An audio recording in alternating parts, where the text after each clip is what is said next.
Do you want to become a talk show host? Do you have a great idea?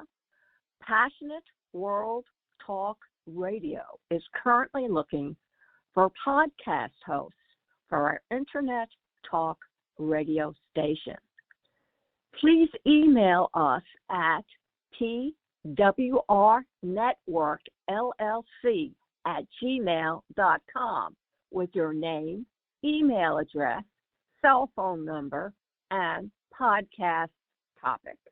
In return, you will receive a 3-minute intro on air to a live audience about your podcast. Remember, just email us your name, email address, and your podcast topic, and in return, you will receive a free 3-minute intro on the air. How cool is that? Welcome to Passionate World Talk Radio. Educate, enlighten, entertain.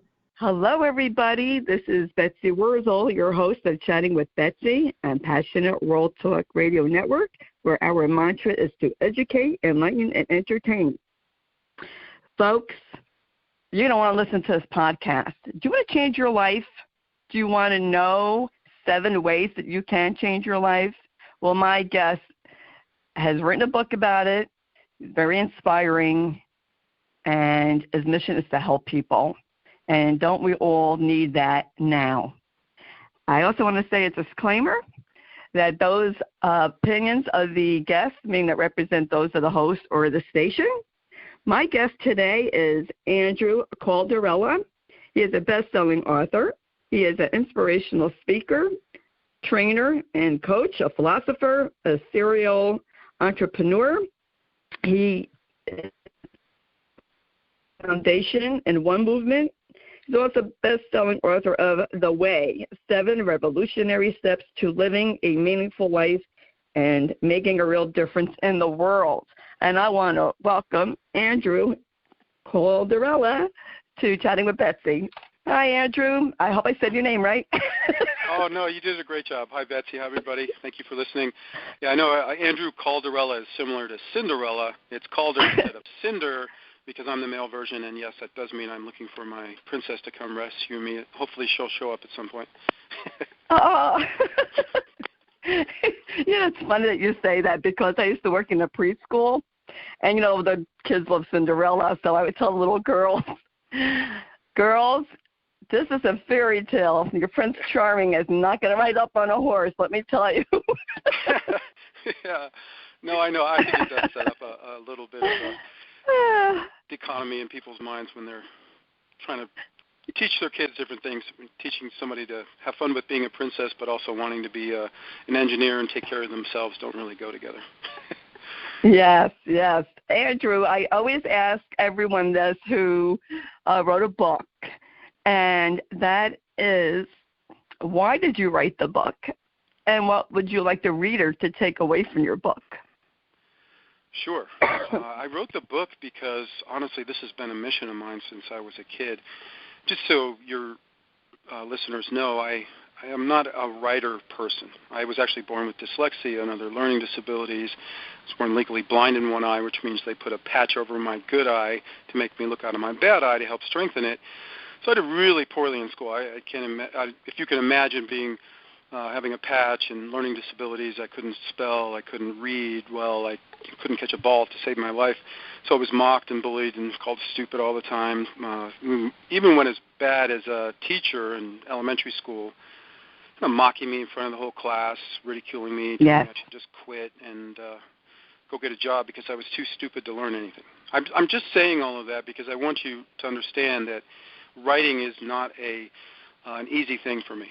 So I wrote this book because I've had a lot of traumatic experiences in my life as well as a lot of spiritual and deeply moving events that have shown me what the answers are to some of the biggest problems that we've had in life and that humanity has.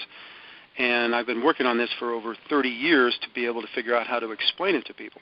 So along that journey, it was in 2015 when it was actually Good Friday. I was sorting through the beginning and ending of this much grander work that I called the book, and it had these 4 pillars of self, society, universe, and God, and I kept finding my references to this is key to true success, this is key to true success, and I put these keys together in the right order. And it was seriously like a secret code got unlocked. I discovered how to explain a lot of these, I want to say, these epiphanies, these solutions in a way that could make sense to everybody. So I worked for 3 days straight without much sleep or doing anything else, and then the next 5 years to get the book out. And the hardback finally got released on December 24th of 2020. So now I'm out here trying to share it with everybody. I don't have a huge budget to do this huge PR campaign, so it's basically just me trying to get out here and, like you said, help people and help our world. And I'm doing this because, seriously, this isn't like just everyday solutions. What I've found is that we all share so many commonalities that if we're just on the same page when it comes to some of the basics, foundations of life, it can really change our lives and humanity. And it's not just one solution. Right. You need it in all these different areas of life if you're going to make a big difference. So hopefully that gives you a little background there. Yes. Andrew, I have, it's like 90 degrees in New Jersey, but what you said just gave me chills because I can relate to you. I am visually impaired. I had a patch on one of my eyes. I even had a school photographer call me Mr. Magoo because my glasses were thick. I was made fun of in school. I was bullied. Not great in gym. One of the last kids to be picked. Yes, back in the day when the teacher would make fun of you and you were at the board. And that was accepted back then in the 60s and early 70s.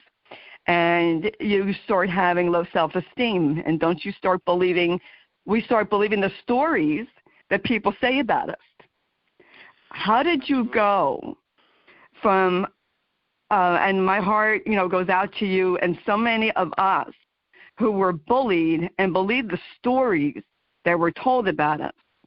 And I love that you just went from, that to writing a book, even though it was difficult. And I can imagine how difficult it is because I also still am visually impaired, to wanting to help people with the pain that you had. And I think, Andrew, and I really believe this in talking to so many guests, people who have had tragedy in their lives, pain in their lives, they turn it into something beautiful, and that's helping other people. I really have seen this so many times, and I want to thank you for writing this book to help people.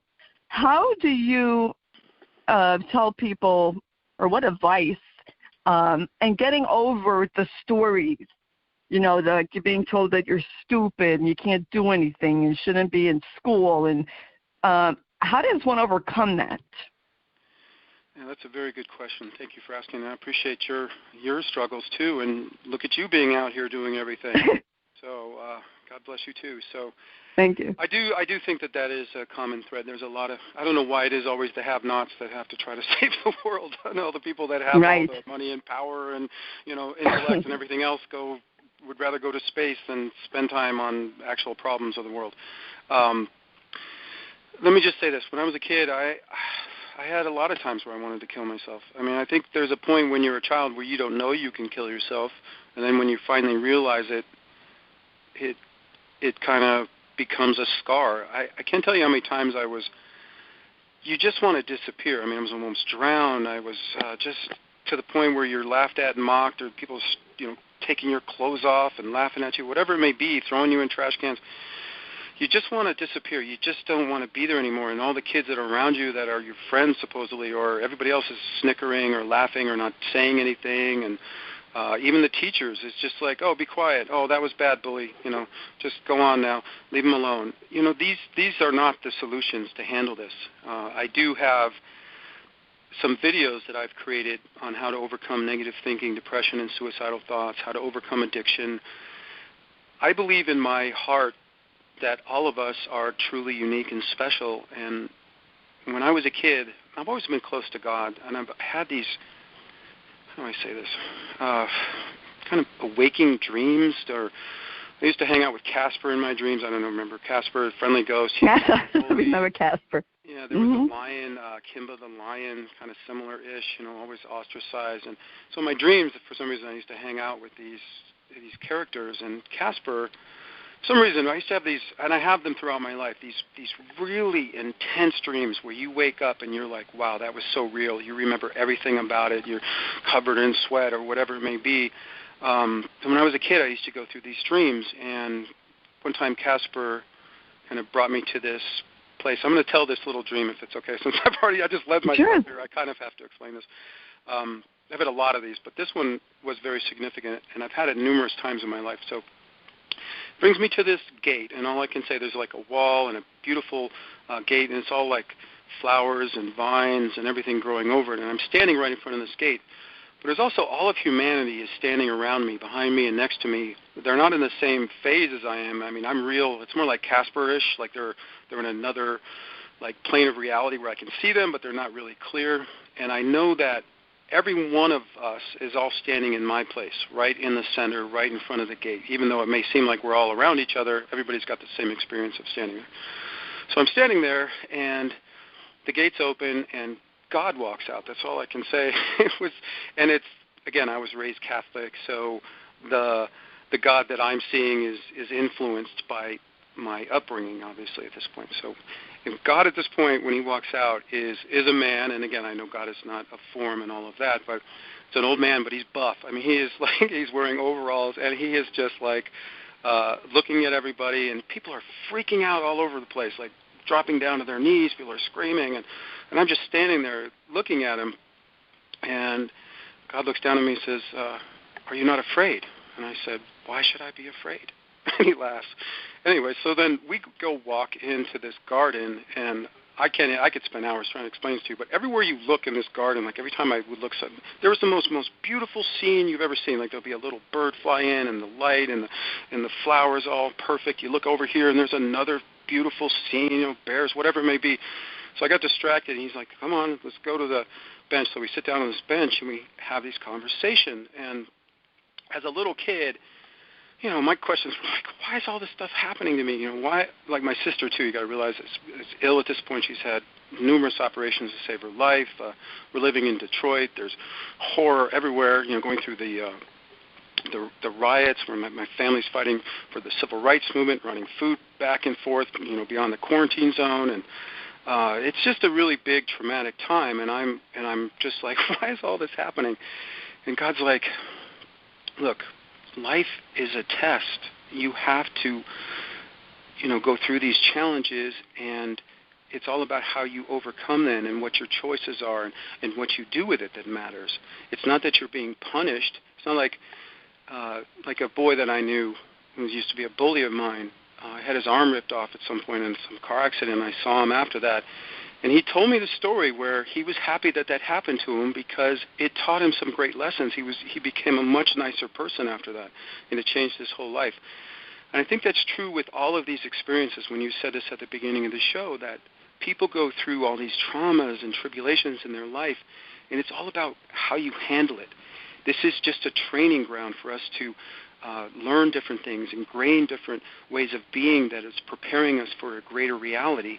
This is not heaven. This is not meant to be perfect. It is meant for us to be challenged and pushed and directed in certain ways that will allow us to find the meaning of life and to make our lives meaningful and all the rest. And it's a challenge individually, but also collectively. We're not put here as an island unto ourselves. We have to relate with other people.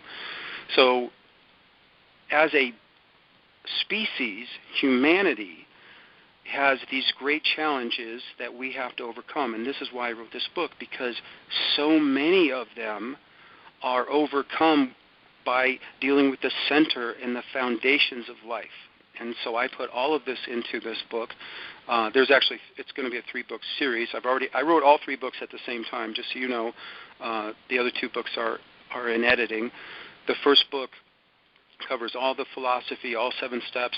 The second book is goes really deep into the 5 foundations that are covered within step 5 of the way. And then the third book is the Child and Family Guide, which helps everybody raise their kids better, because we all need a good start, and helps you integrate all the information that's in the other 2 books within your child's life so they can start with their best foot forward. It's always a tragedy to me when I'm coaching people or talking to them, and we're always trying to relearn or learn habits or unlearn habits, where if we just learn the best practices in the beginning, we would start so much further along in life. Yes. Does that make sense? Yeah. Those books sound fascinating. Andrew, when they come out, you have to come back. You have to come back. I'm struggling because, like I said, I've had some financial challenges. My father passed. I'm taking care of my mother. She's got major health issues. This medical system in America is crazy. We literally got like a $98,000 bill for my mom being in the hospital for 2 days. So I can believe that. Covering 70/30s and all this other stuff, it's still incredibly challenging. And I want to bring this message out to the world, and I just need some help. So if there's anybody out there listening who, please go to my website. Please find me online. There are lots of ways we can work together and help each other just by spreading the message, looking for sponsors and donors and all sorts of things for the foundation. We're trying to start a movement here, a new political party, a way of living and changing the world that has never been seen before. And I've had people look at this, and honestly, nobody has ever seen anything like that. And I'm not saying that out of arrogance. I wish this wasn't about me, because I wish I knew how to, be all things to all people so they could hear the message and not have me be in the way. And I'm hoping that I find other people that will help me spread the word and get this message out there, because it really can help save the world. Yes. Andrew, you mentioned something, and I really have to bring this up. I mean, you're very courageous in speaking your truth and speaking from your experiences. I want people to know that children do suffer from depression. They do think about suicide. It's been on the rise with this pandemic. I mean, it's been, people like to shoo it underneath the carpet. Oh, no, they can't be depressed. They're a child. Yes, they can be depressed. They are depressed, and they do think about suicide. How do I know? Because when I was a child back in the 60s, I thought about suicide. That's back in the 60s, folks. This is in, 2021, and it's more. It's more known. And, we need... No, go ahead. I get excited when you're talking. Me too. Because there's so many solutions that we can implement to help stop these problems. I think a lot of times when you're dealing with, especially learning disabilities, it used to be that everybody was stupid. But that is absolutely not true, and you'll see this in the beginning of my book. So many of our greatest leaders of the world have had some type of spectrum-ish thing, whether it be dyslexia or ADHD or whatever it may be.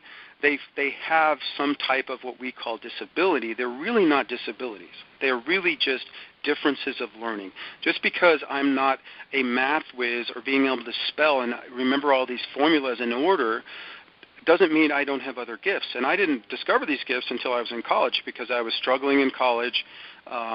And I guess I didn't say this. I did graduate from elementary school. I went on to high school. I became a school leader. I was voted in as vice president of school in the 11th grade. I came out of my shell then. I was an athlete. I was on the basketball team, track, cross country. I went on to college, got degrees in speech communication, philosophy, and theology. I went there for forestry. That's a whole other story. But I was on the crew. There I ran for programming commissioner and won that. So I'm just saying all that to let you know that you can't write off a kid. I mean, I don't care who these kids are, what their deal is. You can never write them off. You don't know how far they can go. And if we just treat these differences or these learning disabilities as differences, we can really help kids, because then it's, instead of me going to the learning disabled group and then pulling me out of class, I don't know just how traumatic of an experience that could be for people. I don't know if you can realize that, but that's not what you want to do to a kid in the middle of a class. It's like, oh, you imagine every Snickers every single day of the kids and what they say to you when you're going to the learning disabled group. If you're going to a special learning group or, some other group. You know what I mean? Anyways, the point is that these differences mean I was actually given some gifts. I was tested out as genius in abstract thinking and these other ways of being able to see things. And I can literally see things in patterns and do things that other people just can't do, and really easily for me. So that's what I guess my biggest thing is. There's things that we can do when they're kids. One is we need to correct the bullies. The bullies need as much help as the kids that are being bullied, right? The kids that are being bullied need to really understand that it has nothing to do with them. It is not their fault. Okay, there's something wrong with these other people. That needs to be drilled into them. And the people that are doing this are the ones that need the most help, because they're the ones that are acting out and doing something harmful in society. And you can't just stop doing that. It needs to be something like, let's say a kid was bullied in the lunchroom and thrown in the trash can. Instead of just saying to that kid and holding a little meeting in the dark of the principal's office and then maybe expelling him or whatever, what needs to happen is that kid needs to be brought out into that lunchroom with the kid. He needs to apologize to them. We need to discuss this not being something that you do to other people. Just so you know, the two of the principles that would solve most of the problems in the world are treating people as you would want to be treated and as equals. If you drill this into a child that they must treat others as you would want to be treated, it will solve most of the problems in the world, because you could not bully somebody then. You could not, the George Floyd murder could not have happened if you saw him as equal and were treating him as you would want to be treated, right? Same thing with most organizations. Most of the problems in the world would be solved by just those two alone. You add in respecting life on top of that, and you get 3 laws that would literally change the world. So the point that I'm trying to make is that one, everybody is special. You don't know where they're going to go. The bullies have some type of problem. So by correcting them in front of the class and showing everybody that what they're doing wrong, and maybe some other discipline beyond that, will allow the bully to feel that focus on him, not in a positive way. Because if you actually analyze bullies, you'll learn that what they are after is some type of power and recognition. So when the kids do or do not say anything or snicker at what they're doing, it's giving them power. If you can take that power away and show the bully how they do not gain from what they're doing, it will help correct them. They also have problems at home. They have some psychological thing going on in their life that is having them act out. Just a quick story on that. I was bullied relentlessly all through school, and it's always the bigger kids that bully you. But when I'm a pretty big guy, I'm 6'1", in 6th grade, I was the same size as most of the bullies that were bullying me because all the other kids left. And I had 2 big fights, and after the second fight, this literally happened. The bullies paraded me around the schoolyard like I was some type of hero. I was tripped out. I was so freaked out, but I was like, these guys mock me all the time and all this stuff, and now I'm some type of, hey, Andrew's the hero. He beat up this guy. I'm like, wow, this is a trip. And once I learned who these people were and what their home lives were like, one of the greatest bullies in the school was bullied to death by his parents. You know what I mean? He had a horrible home life. No matter how much money he had and everything else, it was always horrible for him because he never got any type of love and the emotional fulfillment that he needed. So he was acting out in school, bullying other people, thinking that was giving him fulfillment when he was really after was friends, but he didn't know how to express that because his parents were bullies to him. So by understanding this bullying problem is helping the bully become a better human being. And as kids, we can foster these ideas of empathy and sympathy and unity. You can turn a bully into a protector pretty easily because they get so much more, positive feedback from the crowd if they step in and say, hey, guys, stop this. And everybody's like, yeah, right on. Good job. Glad you stopped that fight. You know what I mean? So they can actually find that same sense of power, but in a positive way instead of a negative way. Does that all make sense? Very true.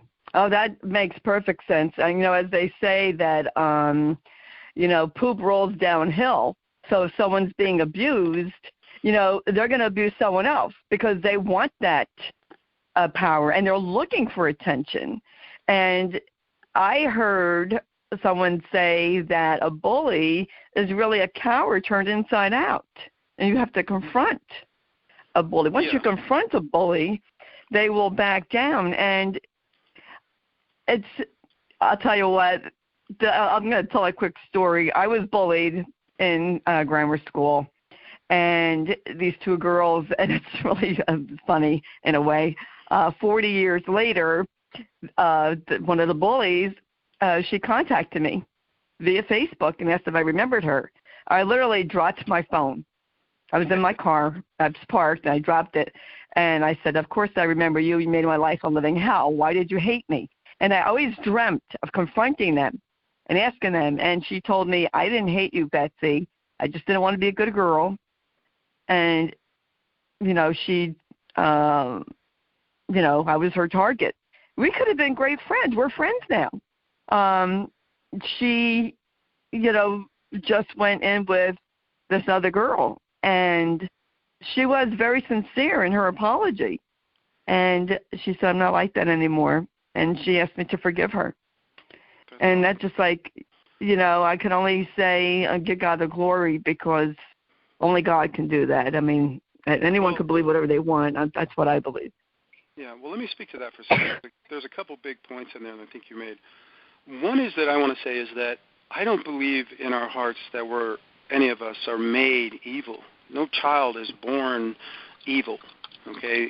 We are not raised correctly and given what we need to become the best people we can be. There are some people that have challenges. There are some people that have, obviously, I'm not talking about the fringes, right, the people that have some type of brain disorder or whatever it may be. I'm just talking to average human beings. So that person that you're talking about was a bully. Again, I believe she just had something missing in her life. She was not raised correctly, did not handle the whole bullying situation in schools correctly, so kids understood it.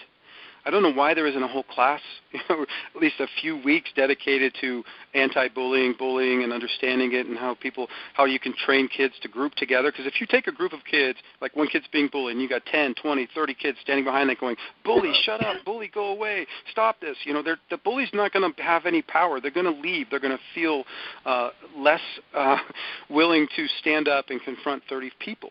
Right? There's also this idea of the bully beatdown, and I've had this experience. I've been in so many fights throughout my life I can't even tell you. Even after I got bigger, I don't know, for some reason, I also was a bouncer in a club, so I had those experiences. There was fights every single week I was in. But there is this idea of the bully beatdown.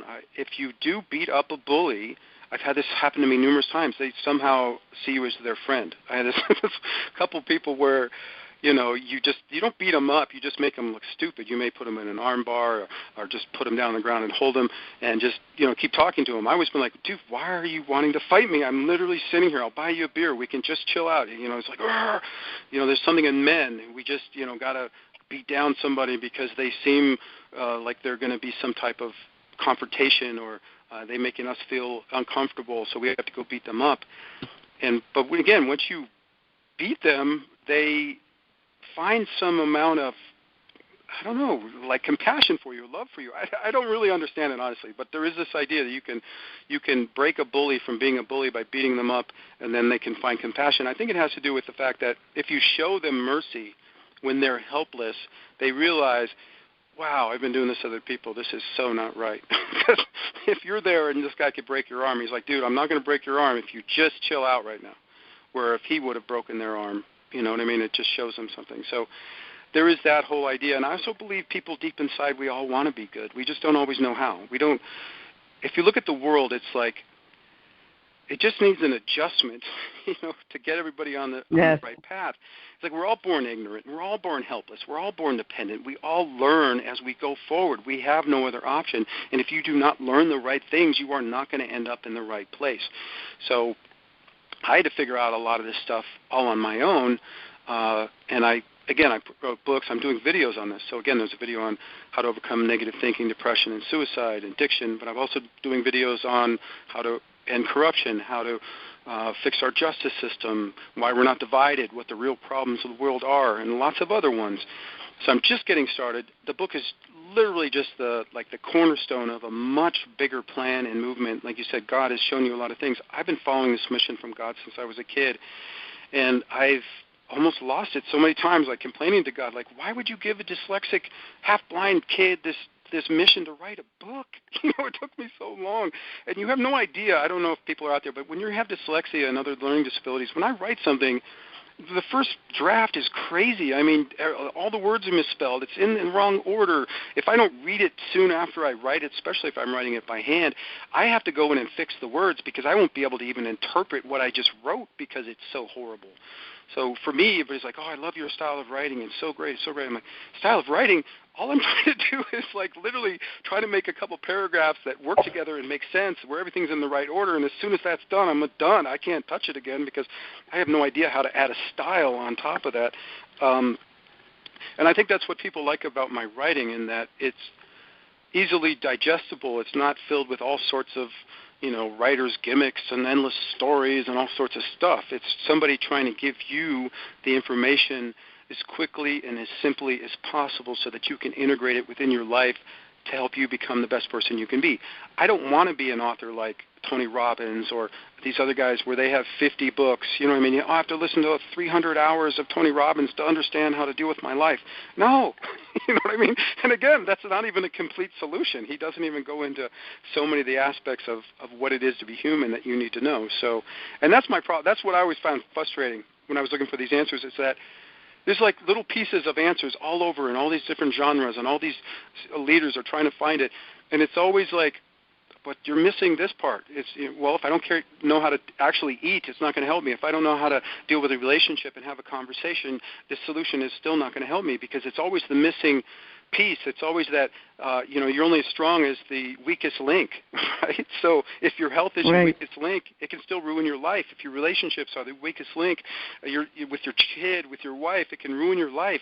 So you need to have all of these foundations all up to a certain level if you're really going to be happy, because otherwise you're just looking for the day that link breaks, and then your life is ruined. Right? So this way you can kind of shore up it all at the same time and get on the same page, and then go to those extra levels. Hopefully that makes sense. Wow. It does. You are inspiring, Andrew. You just gave me some hope that I could write a book one day. People keep asking me about writing a book, and I say, well, I'm not a writer. Now after, hearing you and how you, did it, that there's still hope that I could still write a book.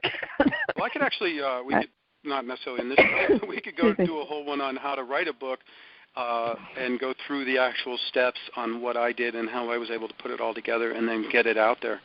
And it was very challenging, because I even got ripped off by my publisher. I got in there, this woman owned this publishing company, and then she sold it or gave it away to this other person, and they totally ripped me off. Just you have to be. It was a big challenge.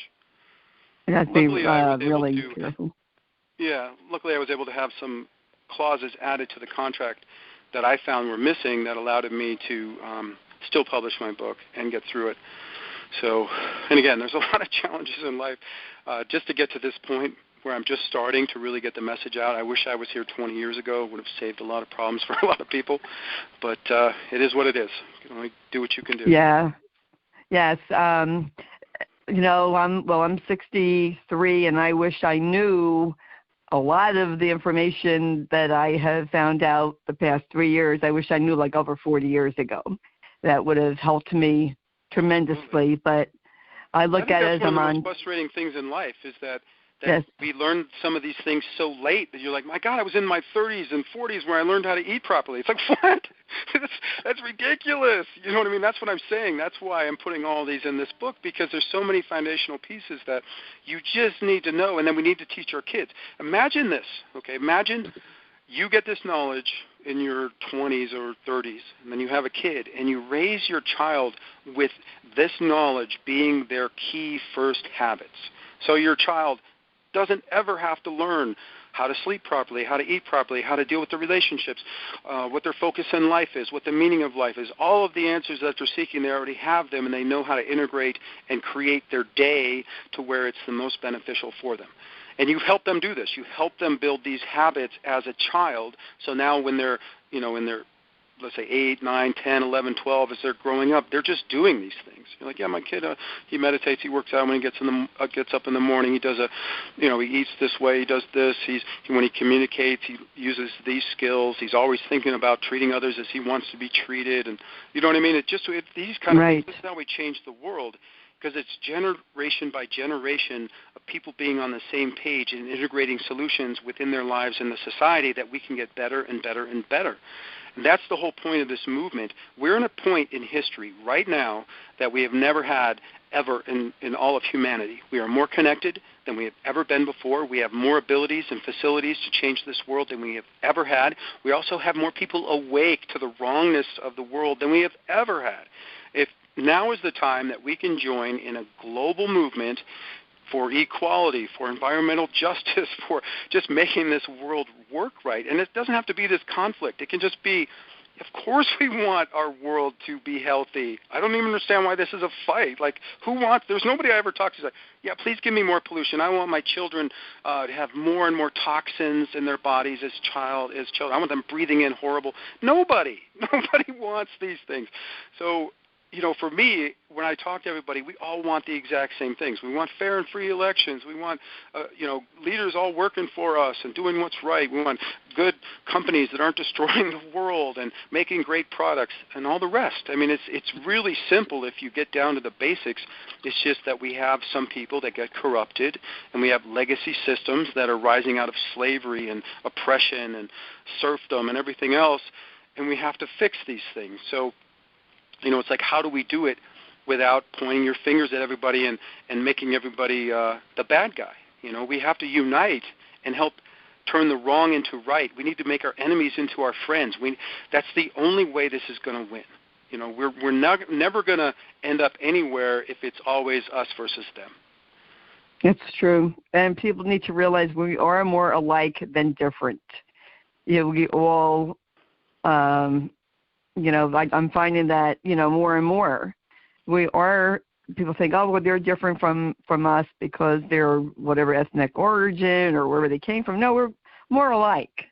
We are definitely are very much alike. Andrew, it's such a pleasure having you on. Can you tell the audience where they can buy your book and your website? This information will be in the blog, folks, so please read the blog. But go ahead, you could say it, Andrew. Absolutely. And I just want to say basic on what you just said. Yes, we are, because we're all one human species. We're all part of this great humanity, and we all share all these basics together. So all the differences that we see are just minor compared to the similarities that we have. So as far as reaching me, the hub for everything is the website, 7wayme. That's the number 7, WAY.me. And you can think of it like, the book has 7 steps. It's called The Way, so it's 7wayme. The me on the end makes it like a command. So it's 7wayme now. So you want to go to the website and get all this good stuff. And there you can learn about The Way. Obviously, you can get that. You can find me on there, all my shows I've been on, all about me. Then you can find the solution videos. They're there, more about the One Movement and Party that we're just starting out to build, and all sorts of other great resources within the Action Center that you can use in your life. There's communication guides and daily way breakdowns, and this all goes along with the book and the whole plan on how to create your best self. So it's all there, 7wayme. So go there, and all my social media links are there. You can join us everywhere. We're building all those up and doing groups on Facebook. We're going to be doing trainings and all sorts of great stuff. That's great. And I know you're on YouTube, because I have seen you on YouTube also. So yes. Folks, check out. The House of Do you have a channel, or you were just guest? I have my own channel, and again, all the social media links are on the website, 7wayme. Okay. You can find YouTube and Facebook and Twitter and Instagram and everything links there. So yeah, the YouTube channel is where I stick in all my videos. I also have videos. I'm posting them on Facebook too, so you can find them in both places. And again, you can also find all the videos on the website. They're right there under the solution videos. Awesome. And your book? More and more and more as we go forward.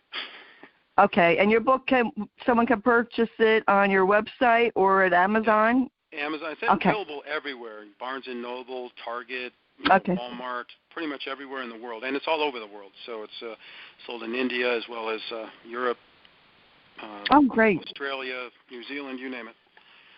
Oh, that's great. Well, thank you, Andrew, so much for coming on. I really appreciate you speaking your truth, and I love your passion. Folks, if you missed any of this podcast, you could hear it again on your favorite podcast. That's where Chatting with Betsy is.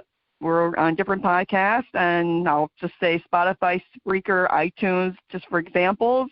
But wherever you listen to your podcast, subscribe to Chatting with Betsy. I have great guests coming on, great information. You don't want to miss it.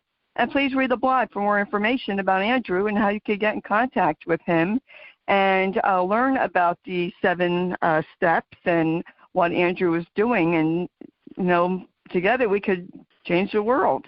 And I'm going to have Andrew back on because I think the world needs to know about Andrew and what you're doing. I think it's so awesome and so needed. And I want to thank Jeannie White, who's station manager of Passionate World Talk Radio Network, for producing the show, writing the blog. And I want to thank Lillian Caldwell, CEO of Passionate World Talk Radio Network, who makes all this possible and gives people a platform to be heard. And I am very honored and blessed to be part of this network and to do what I do. I just love it. I really do. And all my guests are special in their own way. Folks, in a world where you could be anything, please be kind. We can all make a difference in the world. Until we chat again, please be kind. This is Betsy Wurzel, your host of Chatting with Betsy on Passionate World Talk Radio Network. Bye, everybody. Do you want to become a talk show host? Do you have a great idea? Passionate World Talk Radio is currently looking for podcast hosts for our Internet Talk radio station. Please email us at pwrnetworkllc@gmail.com with your name, email address, cell phone number, and podcast topic. In return, you will receive a 3-minute intro on air to a live audience about your podcast. Remember, just email us your name, email address, and your podcast topic, and in return, you will receive a free 3-minute intro on the air. How cool is that? Thank you for listening to Passionate World Talk Radio. You can listen to this program all over again by going over to https://passionateworldtalkradio.com. You can also hear it on Spotify, Spreaker, Amazon Alexa, AMFM247.com every Tuesday evening between 8 and 9 p.m. YouTube, Facebook Live, LinkedIn, and all the other podcast directories one can find on the Internet.